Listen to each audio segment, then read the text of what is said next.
Brodes Media. What the hell are we doing? Somebody give me one piece of information on who the hell Martin Davis is. I've never heard of Martin Davis in my life, yet he's throwing 7 Ks. Wait, his name's Davis Martin. What did I say, Martin Davis? I don't even know what I said. Who the hell is he? But he's getting 7 Ks. Gross.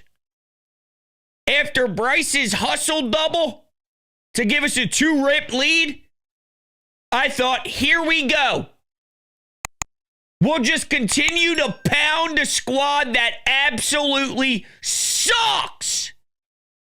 Instead, lefty, 2-run blast in the next half inning off Christopher Sanchez. Now, Sanchez went 6 2/3, allowed 4 earned runs, had 88 pitches on his pitch count. We're just so used to the rotation being so deadly that almost going 7 innings, allowing 4 is, didn't have his best stuff. And he didn't have his best stuff. But this is why.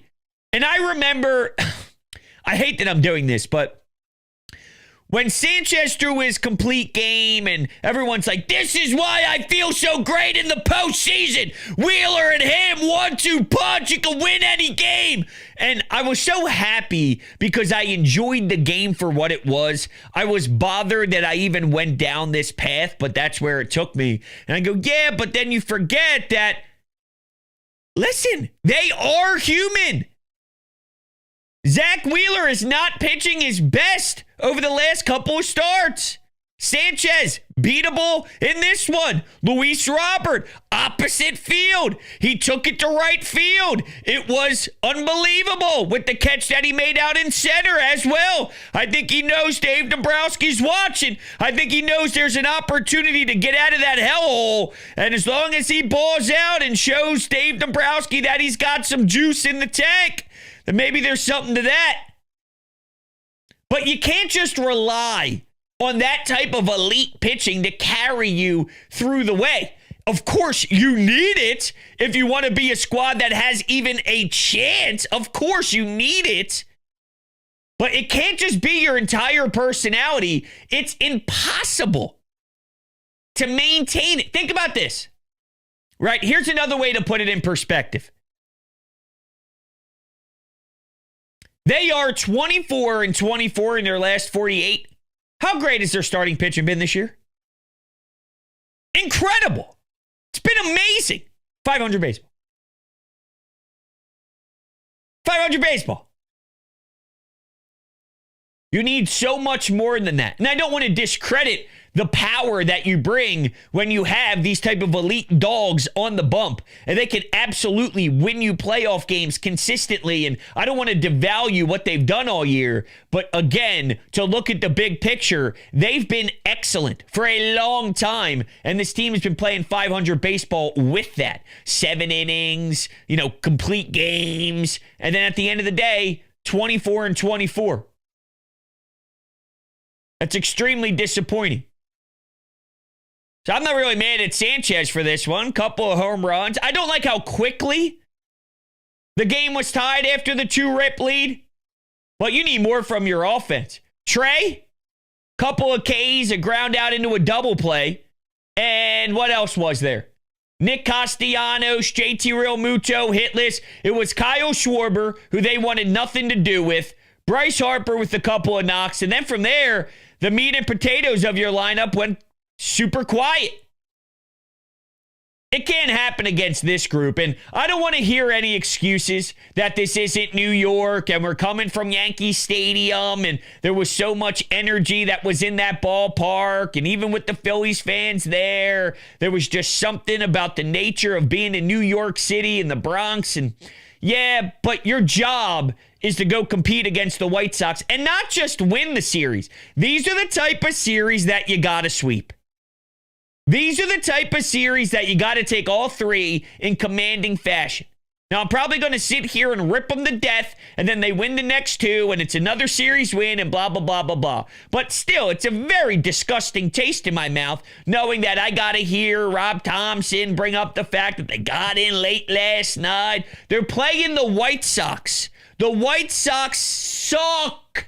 They suck. You know what they suck. They suck. Come on, man. What are we doing here? It shouldn't even be competitive.